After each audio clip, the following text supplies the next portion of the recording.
what's up everybody? It's Dusty Tucker. Today I'm doing a video on the 1858 Remington.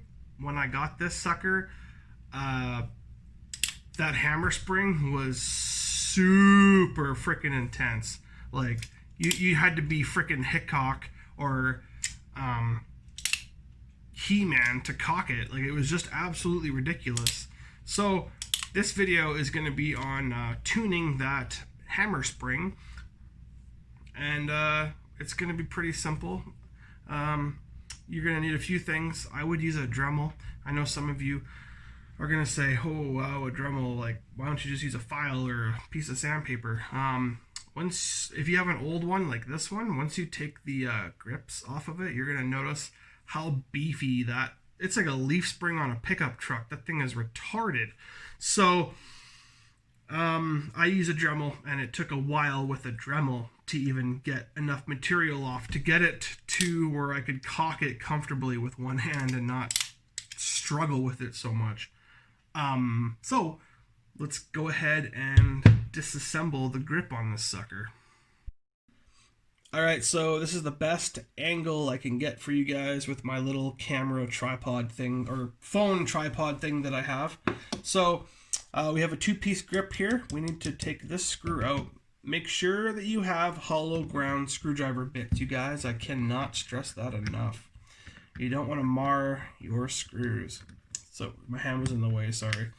Take that out, and then take the grips off. I had previously treated this with oil and wax. I melted beeswax on it, and I treated it with oil, so it should last a pretty long time. So put those to the side. Concentrate on this sucker. When I first took this apart, it looked like a freaking leaf spring on a half-ton truck. It was just ridiculous, way over, like, totally unnecessary. So there's another screw right here. You're gonna need to change your bit to a more adequate size, and you're gonna want to just back this out a little bit. You don't need to go to town on it. You don't need to take it right out. You just need to back it out so it's not in contact with the spring back here. If I can, can you see that? Yeah, I think. Anyways, so now what I'm going to do is take two dowels, put one under the grip like this so the spring has somewhere to fall, and then take another one and put it on top here. Now you're going to have to keep your forearm on the gun over here. I mean, this would make way more sense if you used a vise in a shop, but I don't really have enough space in my shop for this kind of stuff, so we're just going to have to do it this way. Alright, so and then we take our hammer, punch the leaf spring out. There we go. She's out. And I call it a leaf spring because it's retarded. The hammer spring. And so what I basically did was, I'll come up here so it's not awkward. I took my Dremel with a not overly aggressive grit bit, and the edges on this thing was originally super square, so I beveled those edges. I made it oval all the way up on both sides, and I took off enough material where I was comfortable. The best way to do it without messing up your spring is to take off a little bit of material, put it back in the gun, try it. If it's not good enough, take it back out and try it again. The plus side on the Remington is that it's a lot easier to access the hammer spring compared to the Cattleman's, especially with the one-piece grip Cattleman's. Those ones take a lot more time to disassemble and reassemble, so we're lucky here.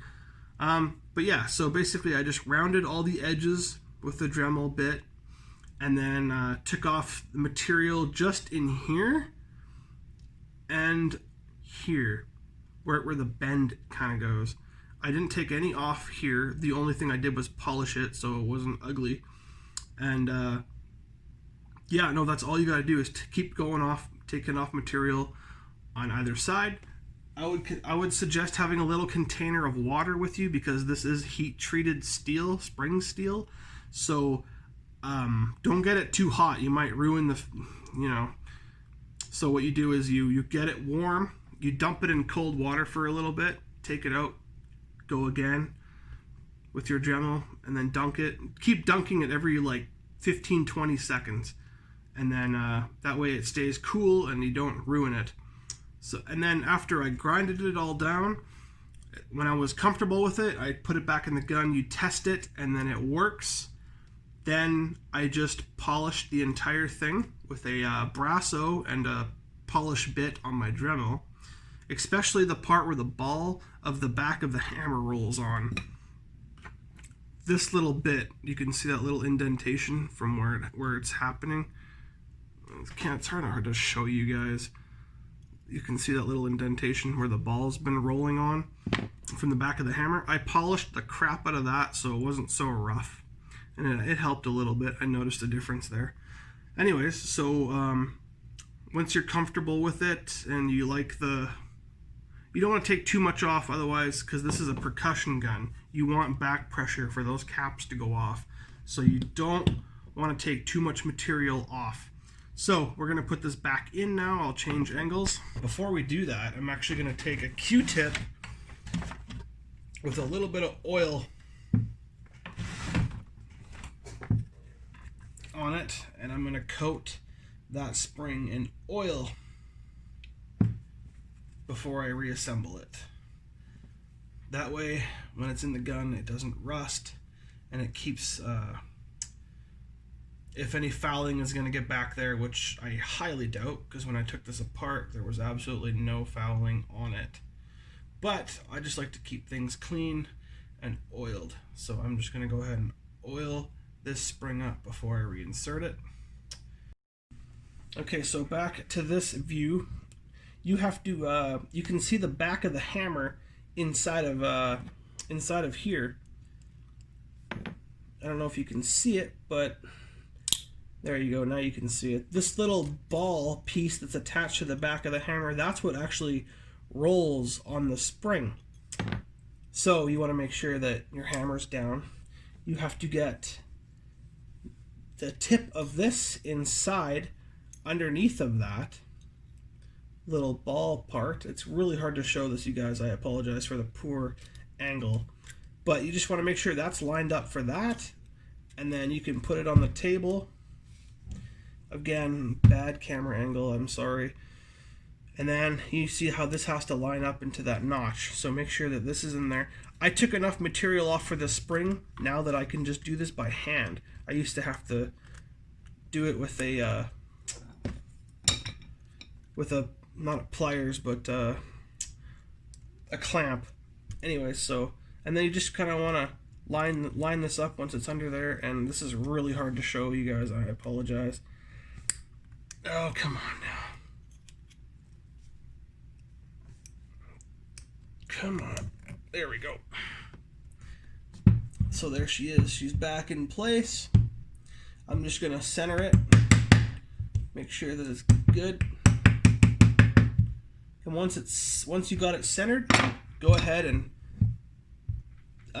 put this tension screw back in so it's against the spring, but not tight. You just want it just touching, depending on, because it actually does affect the pull on the hammer a little bit.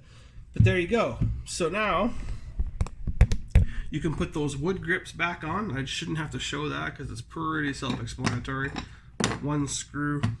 So then you put it back together, and hopefully you have a nice smooth hammer action now after that. So I hope some of you guys found this video helpful, and we'll see you next time. Keep shooting black powder.